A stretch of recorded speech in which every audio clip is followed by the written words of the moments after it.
Green finance. तो एक तो आपके पास इस टॉपिक के अंदर मेन 3 पिलर है। अब ये 3 पिलर को आप थोड़ा सा ध्यान से देखना, तो एक एनवायरनमेंट का है, एक सोशल का है और एक इकोनॉमिक है। एनवायरनमेंट में एक बात हमने देखनी है, हमारा पर्पस क्या है। हमारा ये पर्पस है कि ऐसी एक्टिविटी करें जिससे हमारा एनवायरनमेंट कम से कम अफेक्ट हो। क्यों अफेक्ट होता है, कैसे इंप्रूव करेंगे, यही हमने पढ़ा। सोशल सोसाइटी के अंदर किस तरह से इंप्रूवमेंट लाएंगे, क्यों इंप्रूवमेंट नहीं है, कैसे लाएंगे। इकोनॉमिक के अंदर हमारे हालात कैसे हैं, हालात खराब होने की वजह क्या है और इसको सही कैसे करेंगे। और खास तौर पर उसमें क्या है, फाइनेंशियल इंस्टेबिलिटी मेन बड़ा ये है, बाकी दो भी ठीक है, ये मेन बड़ा ये है। उसके बाद उसके अंदर हमने एक लफ्ज पढ़ा था ग्रीन फाइनेंस। ग्रीन फाइनेंस अलग से एक सवाल आ सकता है 3 से 4 नंबर का, बी पार्ट के तौर पे। ग्रीन फाइनेंस है क्या, ये इसकी डेफिनेशन है, ऊपर इसके 3 पॉइंट लिखे हुए हैं और उसके फायदे और नुकसान क्या हो सकते हैं। ग्रीन फाइनेंस का बेसिकली मतलब ही यही है कि आप लोगों ने अपने फाइनेंसिंग एक्टिविटी या इन्वेस्टमेंट जो करनी है वो ऐसी जगह पर करें जहां सस्टेनेबिलिटी डेवलपमेंट हो रही। मिसाल के तौर पर आपको एक एनर्जी प्रोडक्शन के लिए, पावर प्रोडक्शन के लिए या पावर रिसोर्स चाहिए। दूसरे लफ्जों में आपको, आप कहते हो बिजली चली जाए ना, तो आपके पास कोई बैकअप होना चाहिए। अब उसके बैकअप के देखें रीजंस क्या हैं। एक है यूपीएस, एक है सोलर और एक है जनरेटर। अब हम देखेंगे कि अगर हमने इन्वेस्टमेंट करनी है, पैसा तो लगाना है, कहीं ना कहीं आपने पैसा लगाना है और आपने ये सोचना है कि आपने सस्टेनेबिलिटी एनवायरनमेंट को देखकर करना है। अगर आप जनरेटर पे लगाते हो, अब जनरेटर में पेट्रोल या फ्यूल या जो भी चीज इस्तेमाल होनी है उसका शोर भी होना है और उसका कार्बन एमिशन भी होनी है। काम तो आपका पूरा हो जाएगा लेकिन एनवायरनमेंट सस्टेनेबल, वो एनवायरमेंटली सस्टेनेबल नहीं है। फिर आ जाता है यूपीएस। अब यूपीएस में क्या चीजें हैं, इसको ना रीस्टार्ट करने की जरूरत पड़ेगी, या आप ना यहाँ पर खड़े होकर ना चेयर साथ करके ना ऊपर बटन से ना रीस्टार्ट करना, यहाँ पर तो वैसे हाथ चला जाएगा। ये इसके ना जो जहां लाइट आ रही है ना, इसके इधर ही करीब कोई बटन होगा, आराम से आराम से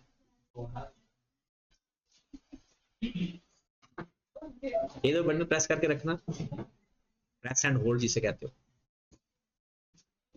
कोई और भी बटन है यहाँ, तीनों को छेड़ रहे। साजिद भाई आ गया। साजिद भाई ये चलता चलता बंद हो गया, चलो यहाँ से रीस्टार्ट कर। नहीं होगा क्योंकि ये वो लाइट ग्रीन हो जाए ना तो फिर ऑन हो जाता है। तो इसकी खैर है, आप बिल्कुल सही।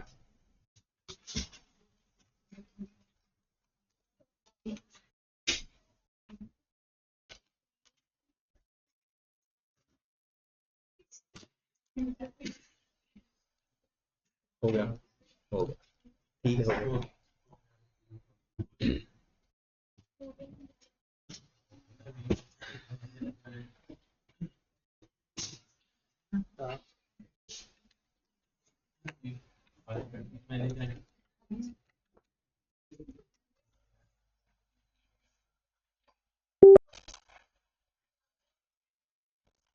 चलिए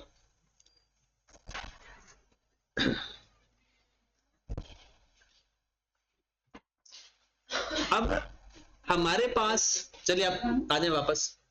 हमारे पास हम कह रहे थे कि यूपीएस हमारे पास ऑप्शन है सोलर और जनरेटर। जनरेटर को तो हमने कह दिया कि ये बेस्ट सस्टेनेबल नहीं।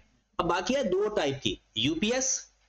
अब जो यूपीएस है ना, वो जो लाइट प्रोवाइड या प्रोड्यूस करेगा ना, वो सेव कर रहा है और वो सेव हमारी कंजम्पशन बढ़ा रहा है। मतलब दूसरे लफ्जों में एक नॉन रिन्यूएबल एनर्जी को सेव कर रहा है, बाद में वो हम उसको इस्तेमाल करेंगे। तो वो है कौन सी, रिन्यूएबल है या नॉन रिन्यूएबल है, उसका तो बिल भी आएगा प्रॉपर। और तीसरी ऑप्शन है सोलर। अब इस टाइम के लिए, क्योंकि अभी इसके सोलर के आफ्टर इफेक्ट्स हमें नहीं पता, लेकिन इस टाइम के लिए वो जहां से एनर्जी प्रोड्यूस कर रहा है वो एक रिन्यूएबल है, मतलब रोजाना एक सूरज आना है, सूरज से एनर्जी प्रोड्यूस होनी है, ना उससे कोई शोर आता है, ना उससे कोई कार्बन एमिशन की हो रही है अभी तक के नॉलेज के हिसाब से, और ना ही उससे हमारा कोई बिल वगैरह आना है, या कोई ऐसी बात हम करेंगे कि जी हमारा वो एक रिसोर्सेज कैश फ्लो होना है, वो भी कैश और फ्लो भी नहीं। तो इसके लिए हमारा सबसे पहले फिर हमें कहां पर फाइनेंसिंग करनी चाहिए? सोलर के ऊपर। तो इस तरह से हर जगह पर ये चीजें हमने इस्तेमाल करनी। जैसे हमें व्हीकल चाहिए अपने एम्प्लॉयज की ट्रांसपोर्ट के लिए, एक रिसोर्स चाहिए, अब हमारे पास दो तीन ऑप्शन है। एक ऑप्शन है कि हम ई व्हीकल का इस्तेमाल करें। अब ई व्हीकल से क्या होगा कि हमने वो चार्जिंग पे चले गए और इससे एक शोर की आलूदगी भी खत्म, कार्बन एमिशन भी खत्म, और इस टाइम वो वैसे तो एक नई डिमांड की वजह से उसकी प्राइस ज्यादा है, अदरवाइज उसके ऊपर जो कॉस्ट आ रही है ना वो कम है, क्योंकि यहां पर ना तो कोई इस तरह का इंजन तैयार करवाना पड़ता है उस तरह का जिस तरह से वो फ्यूल से जो स्टार्ट होते हैं चीजें, उनके लिए जो रिक्वायर, इसमें तो एक अच्छी बैटरी का इस्तेमाल करना, तो बैटरी तो पहले भी थी, तो अब बस एक नई टेक्नोलॉजी एडवांसमेंट लेकर आनी है। तो कभी बेस्ट व्हीकल कौन सा होगा? E vehicle. तो ये ग्रीन फाइनेंसिंग क्या है? Green finance can be described in the form of financing specially allocated to project. कौन से project? Expected to have positive environmental impact. कहते हैं वहां पर आप अपनी फाइनेंसिंग करें, वहां वो प्रोजेक्ट स्टार्ट करें जो पॉजिटिव एनवायरमेंटल इंपैक्ट करेंगे। It involves commitment to investing the fund raise to green project, हरा भरा Punjab, such as renewable energy, low carbon solution, sustainability initiative, climate change resilience. Resistance से ये लफ्ज निकला कि जो क्लाइमेट चेंज को कम से कम अफेक्ट करने दे। The use of green finance help integrate sustainability and environmental consideration into mainstream financial decision making। ये अब आकर इतना ज्यादा इसकी जो हवा पैदा हुई है, अब खुद देखें सीए की स्टडी के अंदर, सी फैब के अंदर पूरा एक सब्जेक्ट सस्टेनेबिलिटी रिपोर्टिंग का ऐड हो गया, R2 के अंदर एक चैप्टर ऐड हो गया, यहां पर एक चैप्टर आ गया, और इसके अंदर तो उसने ये भी कह दिया कि इसमें से मैंने 10 से 15 नंबर का लाजमी क्वेश्चन पूछना है। चाहता वो क्या है कि ये चैप्टर ऑप्शन पे छोड़ के ना आओ। अब जब आप लोग प्लानिंग करते हो तैयारी करने की, तो आप पहले तैयारी यही करते हो कि अच्छा यार इसमें से 10 से 15 नंबर आने ही आने, ये मैं पहले तैयार कर। फिर आपका जो एक रिस्क मैनेजमेंट का चैप्टर एक आएगा, उसमें से भी 10 से 15 नंबर का सवाल आता ही आता है। वो कौन सा सवाल है? वो एक्सचेंज रेट है। फिर एक आपका कॉस्ट ऑफ फाइनेंस का चैप्टर है, वो 2 चैप्टर, उससे भी 10-15 नंबर का सवाल आना ही आना। मतलब आप लोग 3 चैप्टर, मैं 4 की तरफ भी नहीं जाता, 3 चैप्टर मिनिमम 30 मार्क्स है, मिनिमम। अगर ये 3 चैप्टर आप तैयार कर लेते हो अच्छी तरह से, मतलब ये समझ नहीं आ रही ना इनकी, या तो फिर भी करना पड़ेगा, मैं कोशिश तो कर रहा हूं कि इसका मतलब भी समझा सकूं, और बाकी तो है ही न्यूमेरिकल, तो आपका ये पेपर कहीं नहीं जाता इन 3 चैप्टर से ही। उसके बाद आप देखिए वो 3 चैप्टर पड़े हुए हैं आपके पास, capital, working capital management, budgeting, और वहां जैसा भी गंदे से गंदा भी पेपर आप करके आओगे ना, वो 30 से 35 नंबर है, उसमें से 15 एक नंबर मिनिमम आ ही जाएंगे, मिनिमम। बाकी आपकी जो बाकी थ्योरेटिकल पोर्शन है उसको अभी हमने कंसीडर नहीं किया। अब इसकी एडवांटेज क्या है? जाहिर सी बात है, पहला एडवांटेज,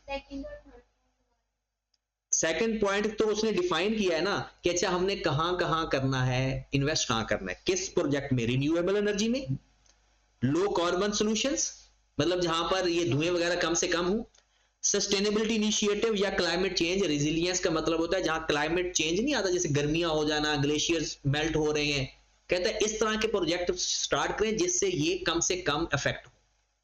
ऐसा ना हो कि आपने ये भी कहने को यह है कि ये सोलर की वजह से जो सूरज की शुआएं इसके ऊपर पड़ती हैं, इससे ओवरऑल एनवायरनमेंट अफेक्ट हो रहा है, क्लाइमेट चेंज आ रहा है और ग्लेशियर्स मेल्ट हो रहे हैं, जिसकी वजह से गर्मियों के अंदर ये सैलाब की तादाद ज्यादा हो, ये इसकी वजह बताई जा रही है। कहता है ऐसे प्रोजेक्ट शुरू करें जिससे ये क्लाइमेट चेंज भी कम से कम। और लास्ट उसने ये लिखा हुआ है, use of the grant help क्या करेगी?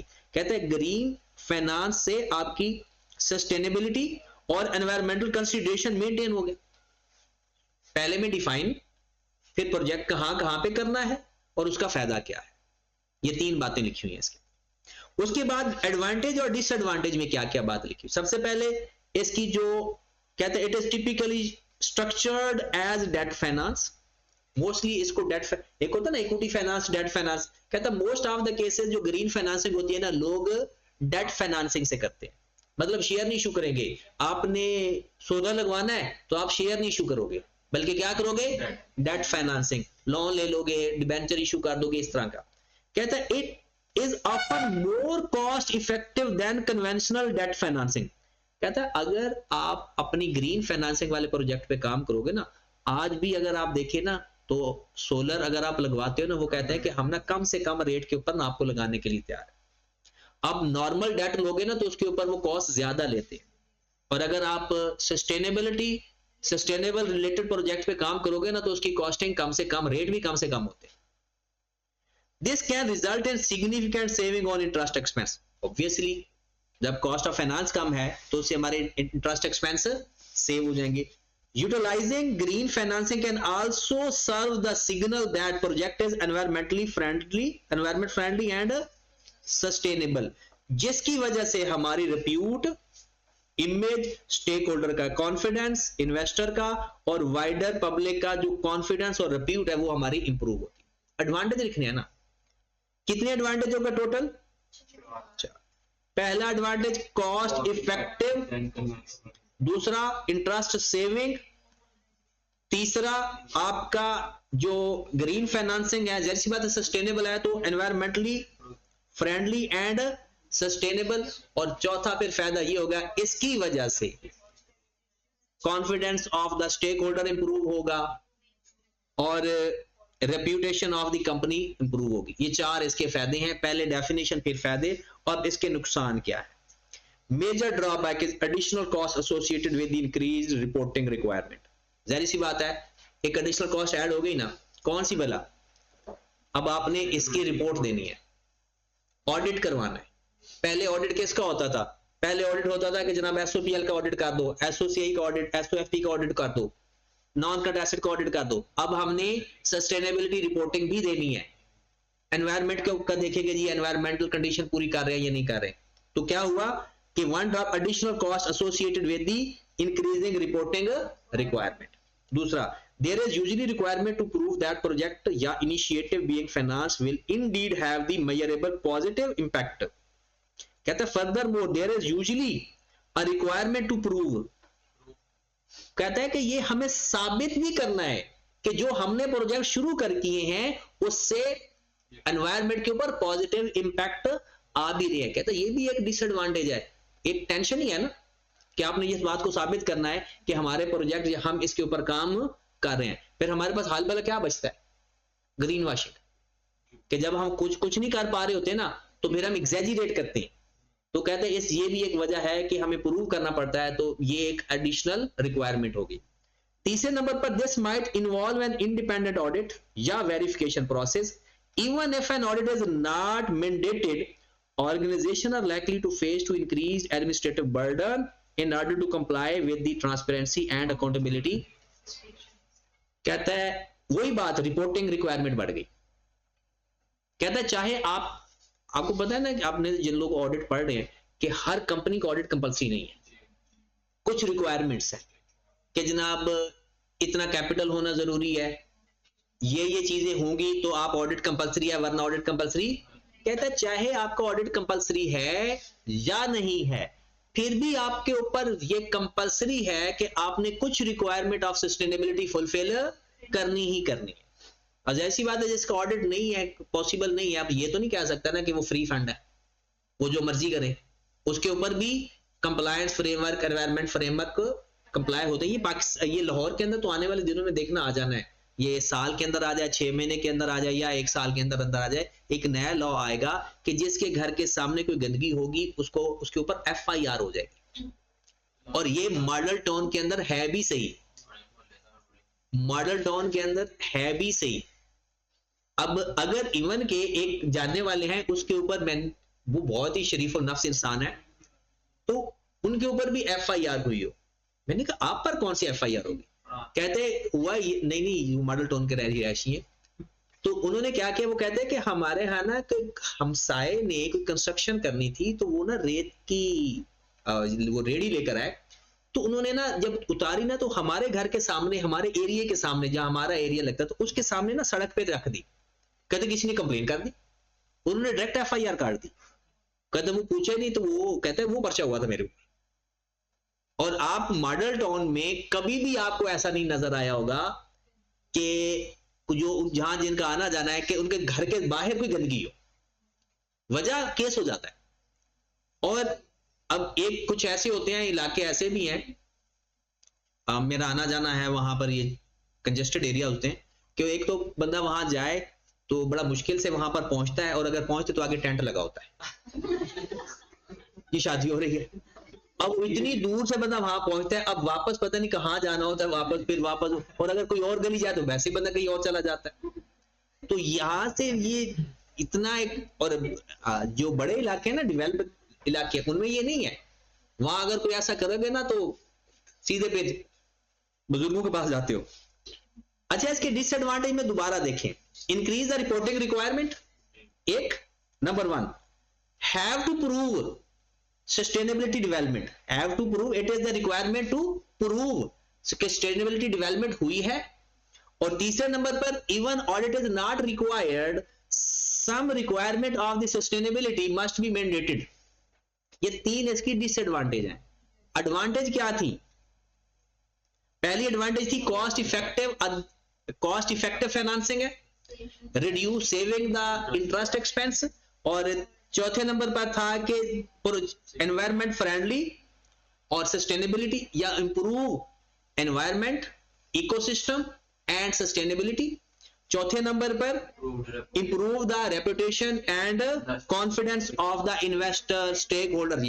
ये 4 फायदे और 3 नुकसान, disadvantage. Increase the reporting requirement एक, और उसके बाद have to prove the sustainability development, और तीसरे नंबर पर even audit is not required, some requirements to be mandated या टू बी फुलफिल्ड।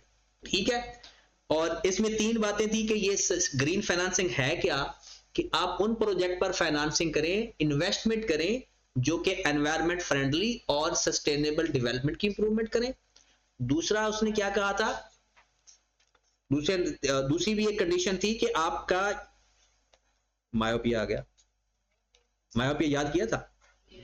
अच्छा, रिन्यूएबल, उसने प्रोजेक्ट बनाए थे कि किन प्रोजेक्ट के ऊपर इन्वेस्टमेंट करनी है, रिन्यूएबल एनर्जी के ऊपर, लो कार्बन एमिशन के ऊपर, और सस्टेनेबिलिटी इनिशिएटिव।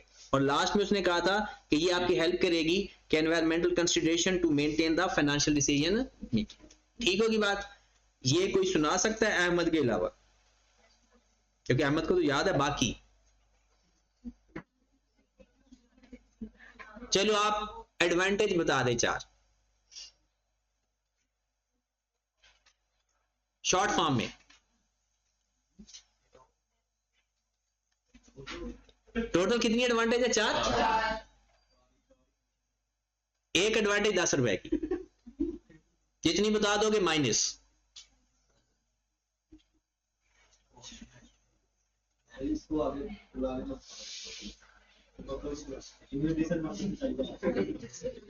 आप एडवांटेज बताओ ना, इर्द गिर्द को छोड़ो, हम जाएंगे क्या?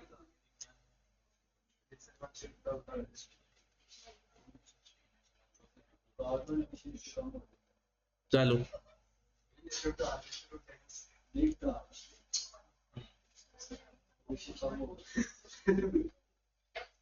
इसका 40 हो गया। लेस्टर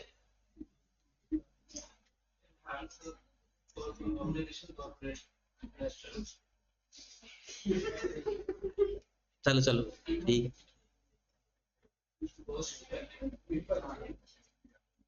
एडवांटेज तो बिल्कुल बेसिक है। ग्रीन फाइनेंसिंग की बतानी, आप सस्टेनेबिलिटी की बता रहे हो।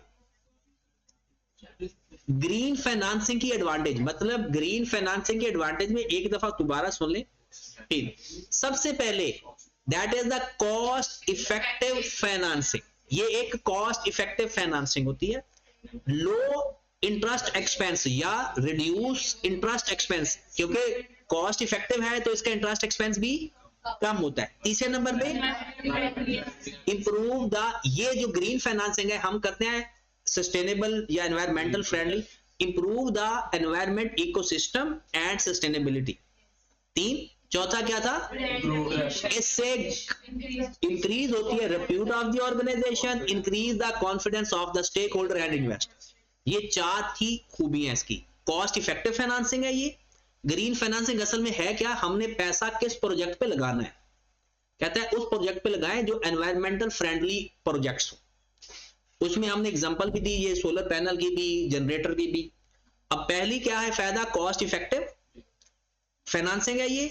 इससे फाइनेंस कॉस्ट या इंटरेस्ट एक्सपेंस रिड्यूस होते हैं, इससे इंप्रूवमेंट आती है एनवायरमेंटल इकोसिस्टम एंड सस्टेनेबिलिटी, और इससे कंपनी या ऑर्गेनाइजेशन की रिप्यूट और confidence of the stake holder improve होता है।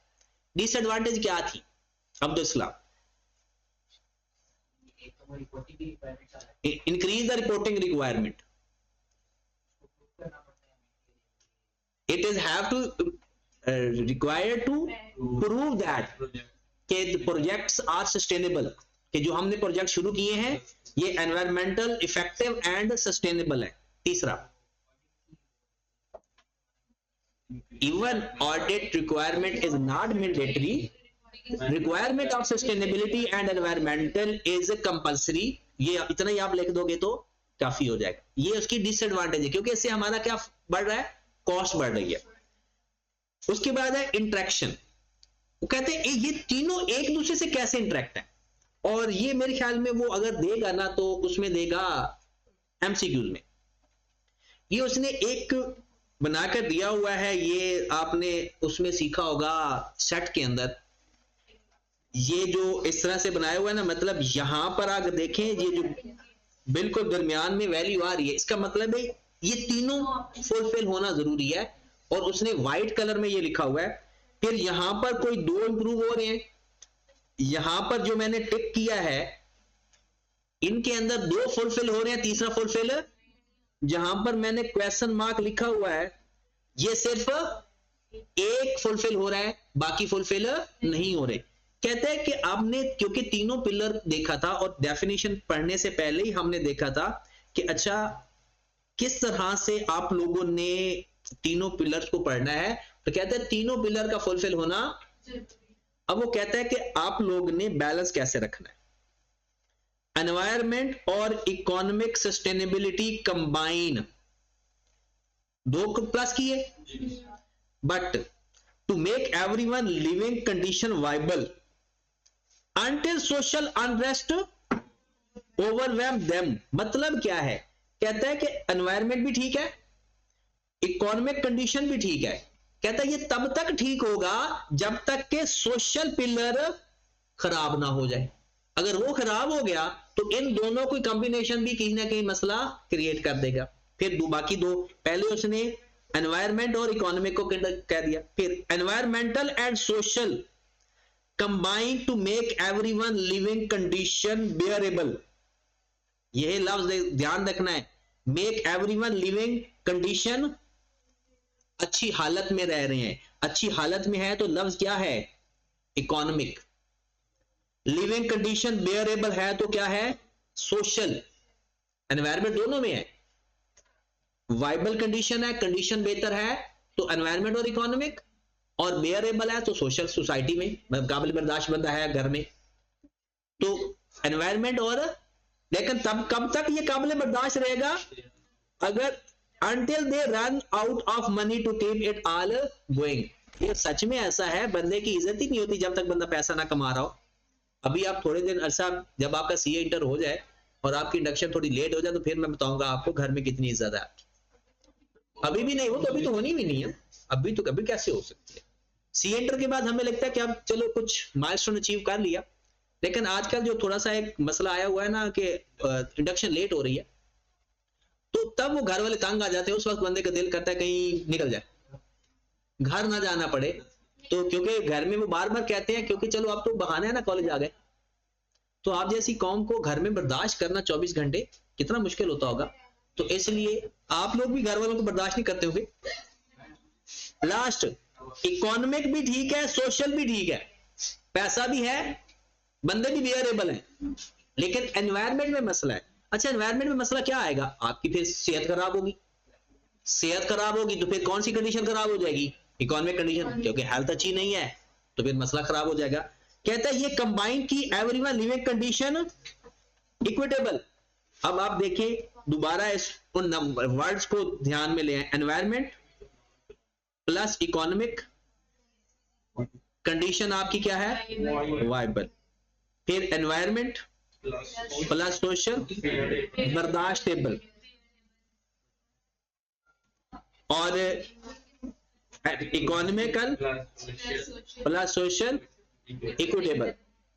मतलब कहते हैं ना, जिसका पैसा भी हो, हालात भी ठीक हो, वेरिएबल भी हो, तो वो बराबर होते हैं, एक जैसों में रिश्ते तय करने चाहिए, अक्सर आपने सुना होगा। लेकिन कब तक?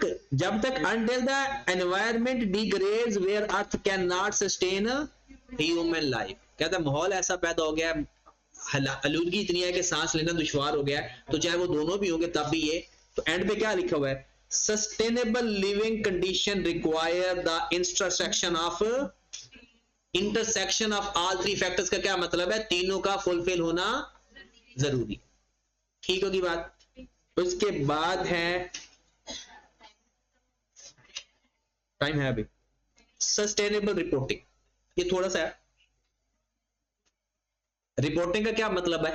इंफॉर्मेशन प्रोवाइड करना, इंफॉर्मेशन प्रोड्यूस करना, इंफॉर्मेशन लिखना रिलेटेड टू कि आपने कौन से प्रोजेक्ट किए हैं, कौन सी कॉस्ट आ रही है, कहां तक इंप्रूवमेंट आई है। यही तो हम कह रहे थे ऊपर, कहते हैं कि रिपोर्टिंग रिक्वायरमेंट आ गई है। तो सस्टेनेबिलिटी रिपोर्टिंग को कौन डील करता है? GRI, global reporting initiative. That sustainability reporting is a report published by a company about किसके बारे में? Economic, environmental and social impact caused by it's everyday activities. पहले तो यहां तक देखिए, ये क्या लिखा हुआ है? अगर आपसे कोई पूछे सस्टेनेबिलिटी रिपोर्टिंग क्या है, तो कंपनी ने अपनी एक्टिविटी की वजह से जो एनवायरनमेंट के ऊपर इंपैक्ट आएगा, जो सोशल सोसाइटी के ऊपर इंपैक्ट आएगा, या जो इकोनॉमी के ऊपर इंपैक्ट आएगा, वो बातें डिस्क्लोज करनी है, रिपोर्ट देनी है उसकी। और वो रिक्वायरमेंट किसकी है? Global reporting initiative, GRI। वो कहता है कि सस्टेनेबिलिटी रिपोर्ट क्या? Is a report published by the company about caused by its, ये अगली सारी एग्जांपल्स हैं। डेफिनेशन खत्म हो गई है। सस्टेन, इसका फायदा क्या होगा और नुकसान क्या होगा, इंटरनल बेनिफिट क्या होगा, increase understanding the risk and opportunities. ये आप लोगों ने रिपोर्टिंग में भी पढ़ा है, सेम वही है। Link between financial and non financial performance, influencing long term management strategy, policies and as it is वही है। लेकिन जो R2 पढ़ ही नहीं रहा वो तो पढ़ेगा ना, मेरे ख्याल सारे पढ़ रहे होंगे। अच्छा, जिसने पास कर लिया है R2 उसके लिए मसला है, उसको तो वो नहीं पता, लेकिन ये R2 में भी यही है। उसके बाद इसके एक्सटर्नल बेनिफिट क्या होंगे? गवर्नेंस इंपैक्ट इंप्रूव हुआ, ब्रांड लॉयलिटी, ट्रू वैल्यू, जिससे हमारा वो कॉन्फिडेंस बढ़ेगा, रेप्यूट बढ़ेगी। एक फायदा ये भी है कि हमें पेनल्टीज वगैरह नहीं पड़ेंगी, वो एक्सटर्नल बेनिफिट है। और उसके बाद इसके प्रैक्टिस क्वेश्चन है। तो ये हमारे टोटल 3 फेज सस्टेनेबिलिटी के हो गए हैं, टोटल 4 फेज है, अब एक रह गया है। अब आप लोगों ने फिलहाल चले, ये सिंपल जो थर्ड फेज है ना, पिलर वाला, इस फर्स्ट सेकंड थर्ड पिलर, फिर उसकी डायरेक्शन होगी, फिर ग्रीन फेज हो गया, और ये थोड़ा सा सस्टेनेबिलिटी रिपोर्टिंग वाला, इसको आपने तैयार करके आना है। और अब मंडे को मैंने वैसे टेस्ट ना भी लिया ना, ऑरल टेस्ट, या मैं एक पहले भी कहा था, अब मैं वो तैयार कर लूंगा, एक शॉर्ट क्वेश्चन टाइप होगा, ठीक है, वो यहां पर ही मैं करूंगा और आपने जवाब देना, ठीक है।